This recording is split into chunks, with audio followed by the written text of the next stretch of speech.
Vous regardez une personne dans les yeux et soudain vous vous surprenez à penser « j'existe ». Non pas parce que vous le savez, mais parce que vous l'avez vu dans son regard.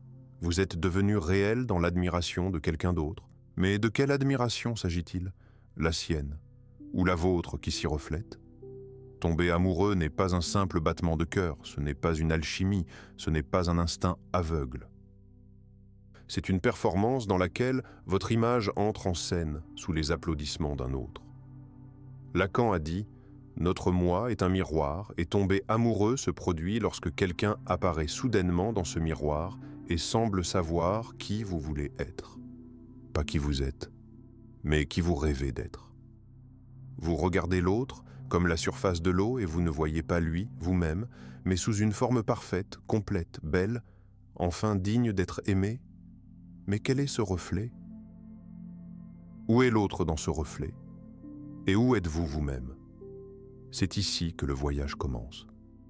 Nous franchirons 4 étapes, chacune révélant une couche de cette construction étrange, enchanteresse et douloureuse, appelée tomber amoureux.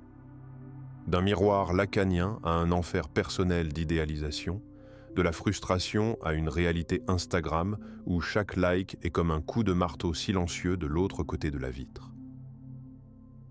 Lacan appelle cela le stade du miroir, le moment de la petite enfance où l'enfant se reconnaît pour la première fois dans son reflet. Il ne s'agit pas d'une simple coïncidence visuelle, mais d'un événement dramatique. L'enfant n'est pas encore capable de contrôler son corps, il est fragmenté, chaotique, mais dans le miroir, il voit une image entière, belle, complète. Il reconnaît « voici le moi ». Et au moment où il montre le reflet, il dit ce « moi », non pas à lui-même, mais au monde extérieur. Son « je » apparaît comme une image extérieure, comme une illusion qu'il faudra sans cesse rattraper. Cette scène est l'archétype, le modèle profond de toute identité future. On ne devient soi-même qu'à partir du moment où l'on se voit de l'extérieur.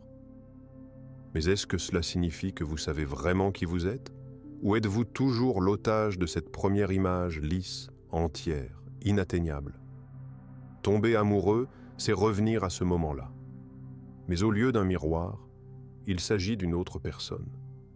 Son visage, ses mots, ses gestes deviennent le reflet même dans lequel vous vous cherchez. Vous regardez et soudain vous sentez « le voilà, enfin, mon je ». Ce qui vous a manqué toute votre vie, être entier, être compris, être aimé, devient possible. Mais c'est un piège. Car ce « je » n'existe que tant que l'autre vous regarde avec le bon regard. On est dépendant de ce regard, comme un drogué est dépendant d'une dose. Vous êtes vivant tant que vous êtes reflété, et si le regard change, si le miroir se fissure, vous mourrez. Je crois que tu es amoureuse. Vous ne pouvez pas respirer sans cet homme, vous pensez à lui tout le temps, chaque mot qu'il dit sonne comme une révélation. Mais regardez bien, qu'est-ce qui vous captive tant chez lui? Sa voix, son visage, son caractère, ou la façon dont vous regardez autour de lui? L'amour de Lacan ne concerne pas l'autre. Il s'agit de l'autre qui devient un écran sur lequel vous projetez votre moi idéal. Il est comme un projecteur dans une salle obscure à travers lequel vous vous voyez enfin tel que vous avez toujours voulu être. Désiré, entière, claire. Vous dites « je l'aime ». Mais au fond, vous aimez ce que vous devenez en sa présence. Vous aimez l'image reflétée de vous-même qu'il vous présente, accidentellement ou délibérément. Il devient un acteur dans une pièce que vous avez écrite vous-même, avec les bonnes répliques, les bons gestes, la bonne intrigue. C'est pourquoi le véritable amour est si dévorant.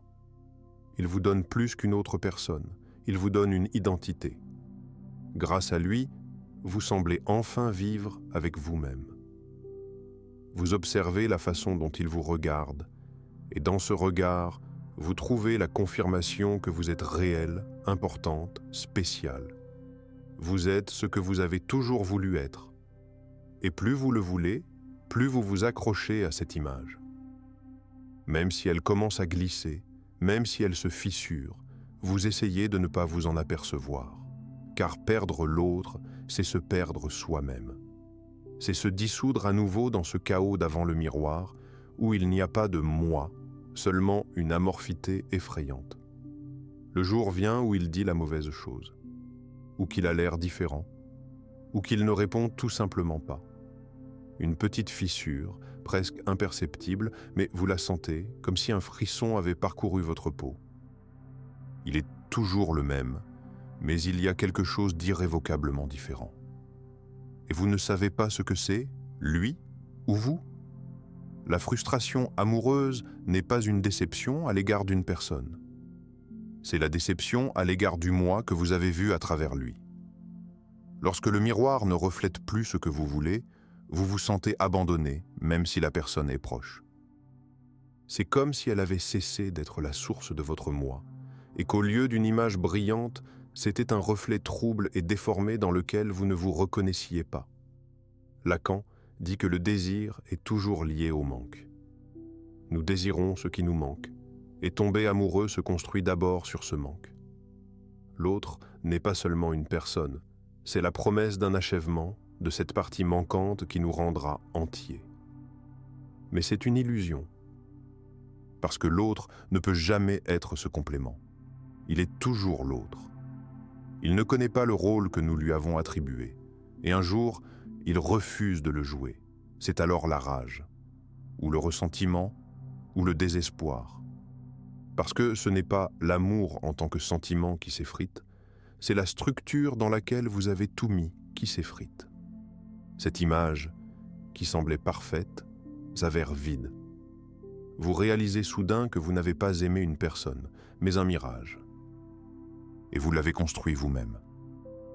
Il s'est avéré qu'il n'était pas le miroir que vous vouliez. C'est à ce moment-là que beaucoup de gens se perdent. Soit ils s'enfuient, cherchent un nouveau miroir, un nouveau moi idéal dans une autre personne.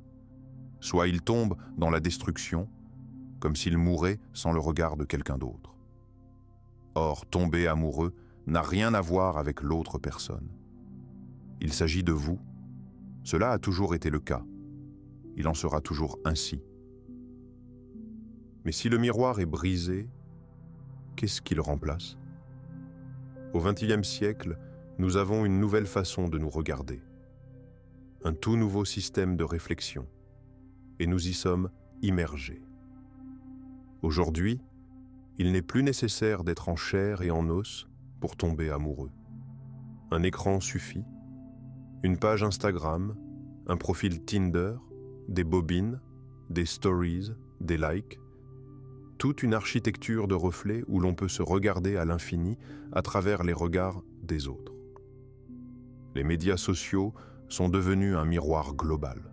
Nous téléchargeons des photos, non pas pour préserver l'instant, mais pour voir à quoi nous ressemblons dans les yeux des autres. Lacan disait « Notre désir est le désir de l'autre ». Et aujourd'hui, c'est devenu littéral. On veut être ce qui est désiré. On tombe amoureux de soi, mais pas directement, à travers les réactions que l'on provoque. Un reportage, et vous regardez combien de personnes l'ont regardé. Un post, et vous gardez la trace de ceux qui l'ont aimé.